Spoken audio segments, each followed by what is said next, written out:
Dans cette vidéo, on va dessiner une pièce nervurée. Son état sera usiné après moulage. Les surfaces fonctionnelles seront repérées en couleur. Lancez cryoparamétrique et avec le bouton nouveau, créer une pièce dont le nom est palier. Et je fais OK. Je valide le gabarit de départ. Et en sélectionnant le plan de face, je sélectionne extrusion. Je choisis cercle. Je valide avec la molette de la souris et je mets un diamètre de 80 mm. Je valide le bandeau de l'esquisse. Je vais dessiner par symétrie et je mets une longueur de 120 mm. Et je valide. Je vais maintenant créer une semelle à ce palier. Donc dans un premier temps, en sélectionnant ce plan, puis le bouton plan, je vais mettre une valeur de 85 mm, comme ceci. Je valide. Et avec le bouton extrusion, je me mets à plat et avec le bouton rectangle central,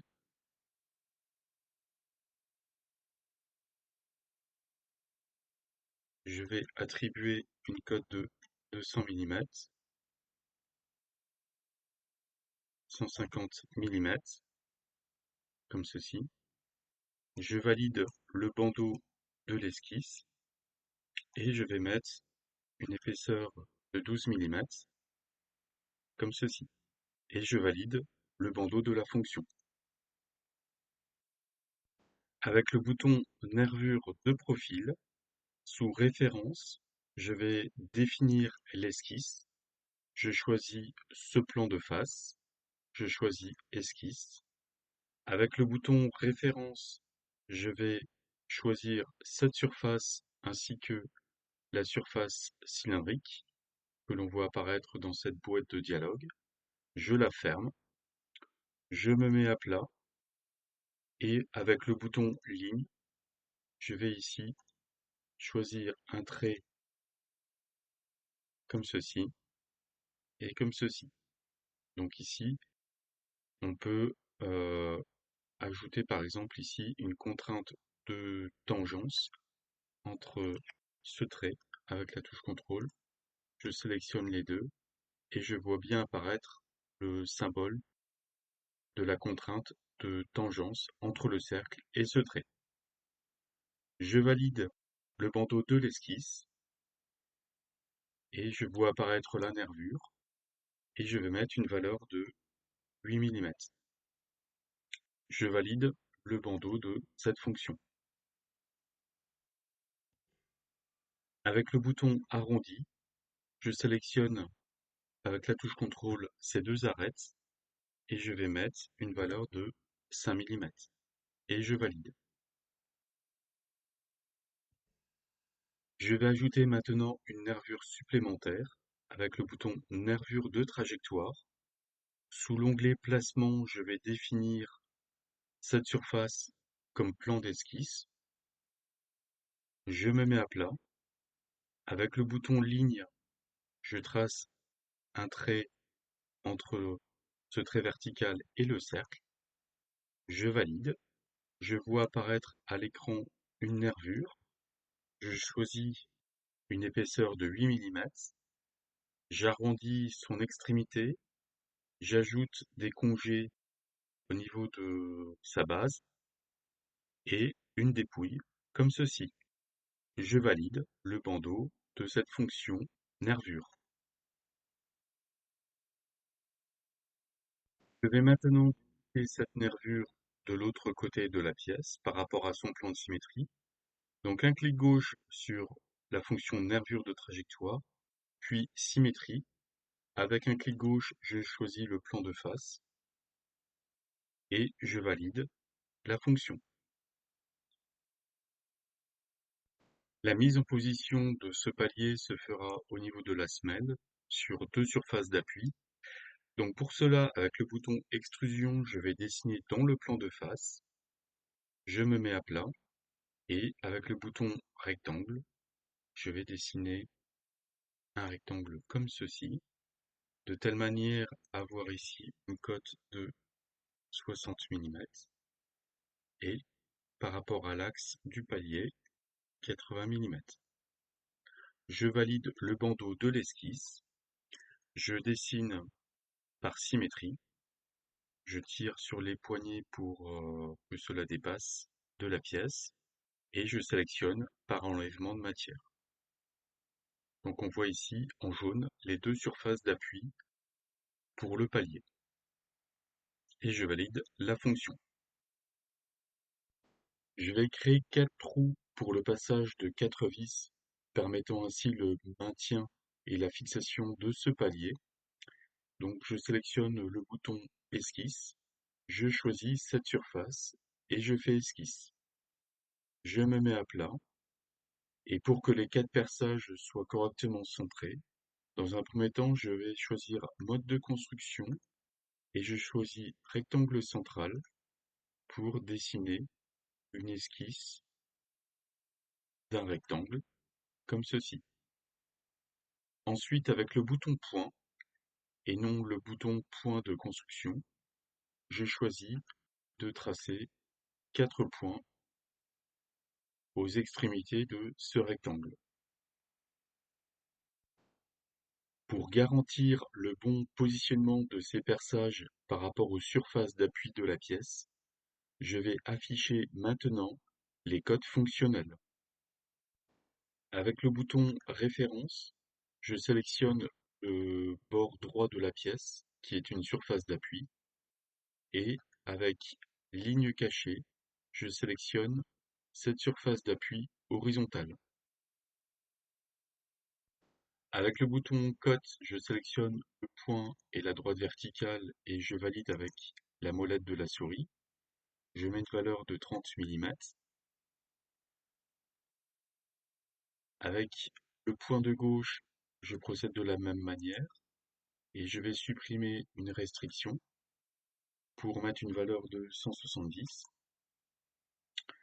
Et je procède de la même manière entre ce point et la ligne horizontale. Je mets une valeur de 20 millimètres et avec le point inférieur, je vais mettre une valeur de...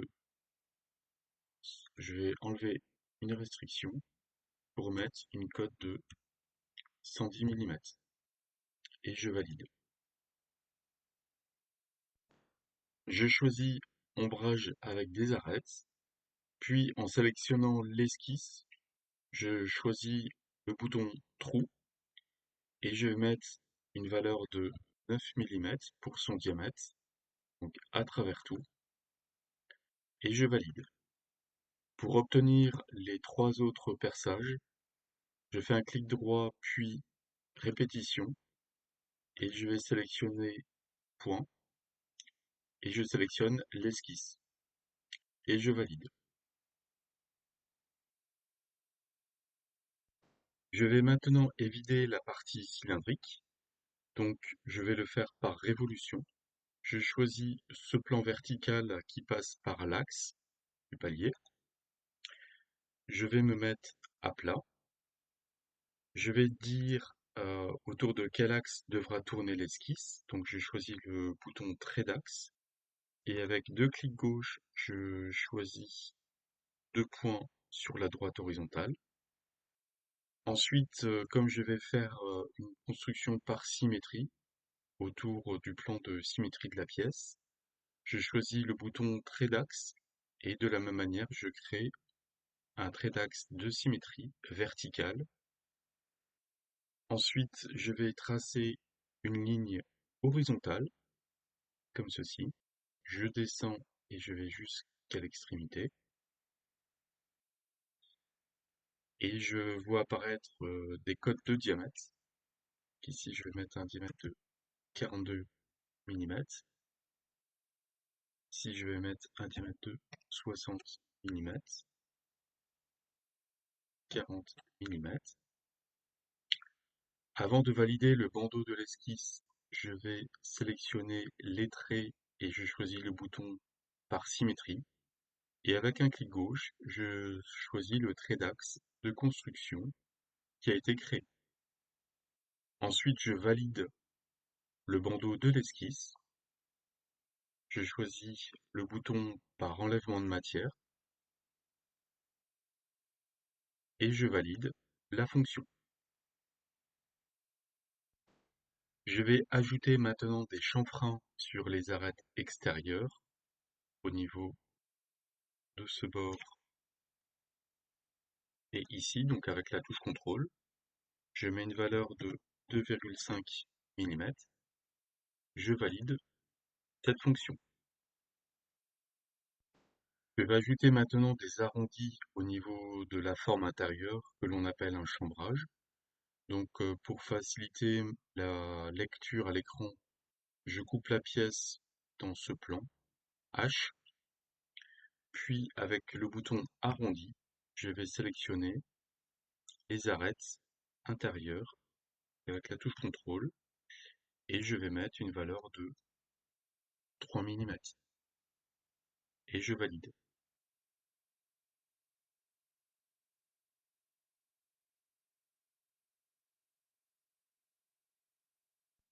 Je vais mettre maintenant les surfaces fonctionnelles qui permettent de mettre en position cette pièce dans l'assemblage.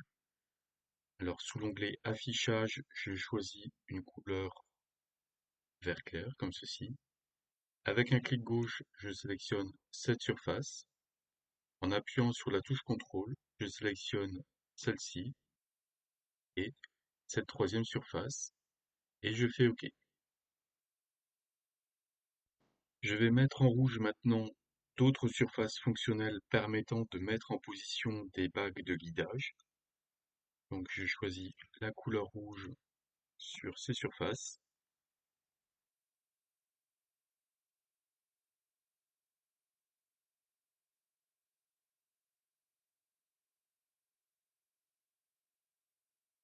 Comme ceci. J'ajoute enfin de la couleur rouge au niveau des trous de passage qui permettent la fixation et le maintien en position de ce palier.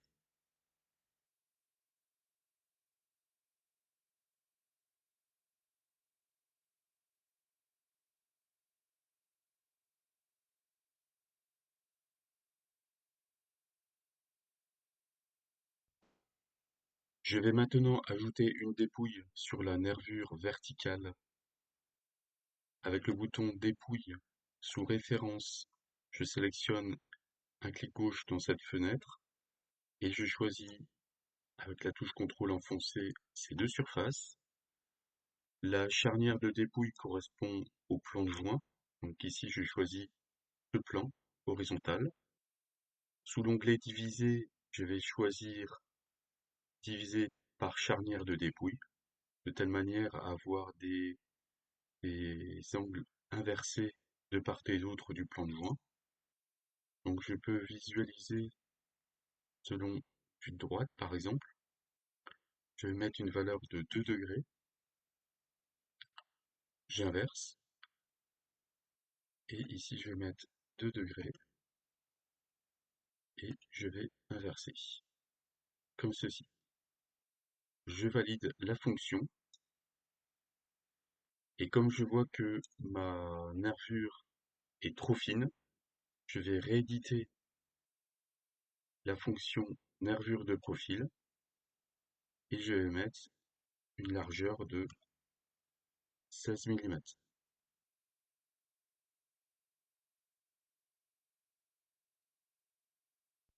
Je vais maintenant arrondir l'extrémité de la nervure. Avec arrondi, je sélectionne avec la touche contrôle les deux arêtes du haut. Sous jeu, je vais choisir arrondi complet et je vais procéder de la même manière de l'autre côté. En sélectionnant ces deux arêtes, je choisis arrondi complet et je valide.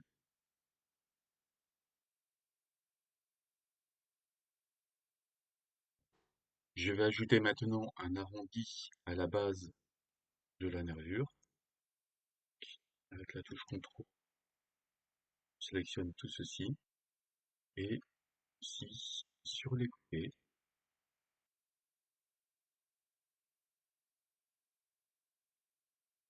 ceci.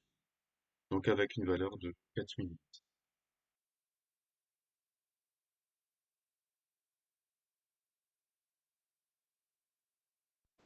Je sélectionne arrondi, puis toujours avec la touche contrôle, je vais sélectionner